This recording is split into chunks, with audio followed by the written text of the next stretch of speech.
बाल समय में जब हनुमान जी ने सूर्य निगल लिया, एक बार की बात है, माता अंजना हनुमान जी को कुटी में लिटाकर कहीं बाहर चली गईं।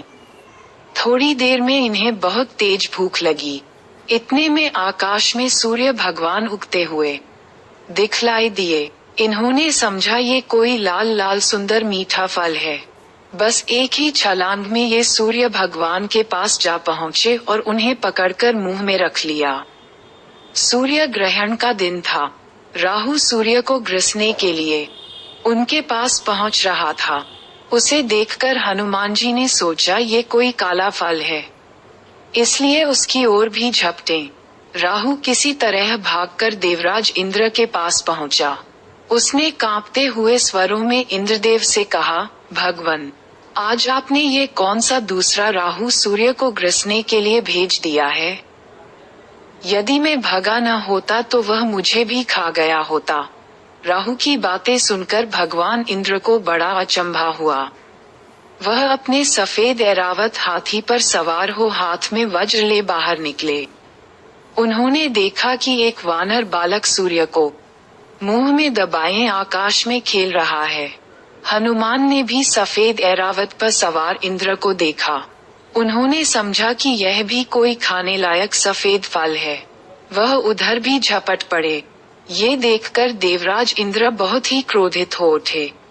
अपनी ओर झपटते हुए हनुमान से अपने को बचाया तथा सूर्य को छुड़ाने के लिए हनुमान की ठुड्डी हनु पर वज्र का तेज प्रहार किया।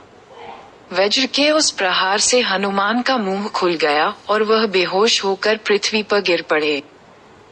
हनुमान के गिरते ही उनके पिता वायु देवता वहां पहुंच गए। अपने बेहोश बालक को उठाकर उन्होंने छाती से लगा लिया। माता अंजना भी वहां दौड़ी हुई आ पहुंची। हनुमान को बेहोश देखकर वह रोने लगी। वायु देवता ने क्रोध में आकर बहना ही बंद कर दिया। हवा के रुक जाने के कारण तीनों लोकों के सभी प्राणी व्याकुल हो उठे।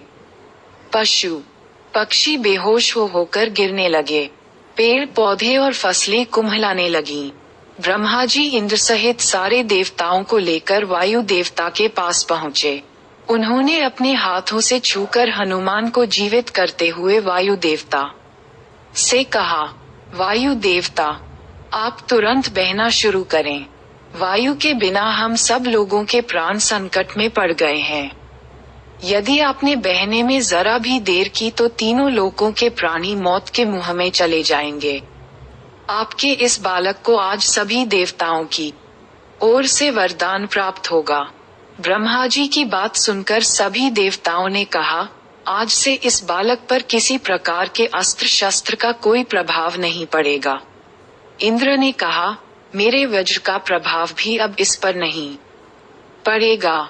इसकी हनु ठुड्डी वज्र से टूट गई थी, इसलिए इसका नाम आज से हनुमान होगा। ब्रह्मा जी ने कहा, वायुदेव, तुम्हारा ये पुत्र बल, बुद्धि, विद्याएं सबसे बढ़ चढ़कर होगा। तीनों लोकों में किसी भी बात में इसकी बराबरी करने वाला दूसरा कोई न होगा। ये भगवान राम का सबसे बड़ा भक्त होगा। इसका ध्यान करते ही सबके सभी प्रकार के दुख दूर हो जाएंगे। यह मेरे ब्रह्मास्त्र के प्रभाव से सर्वथा मुक्त होगा।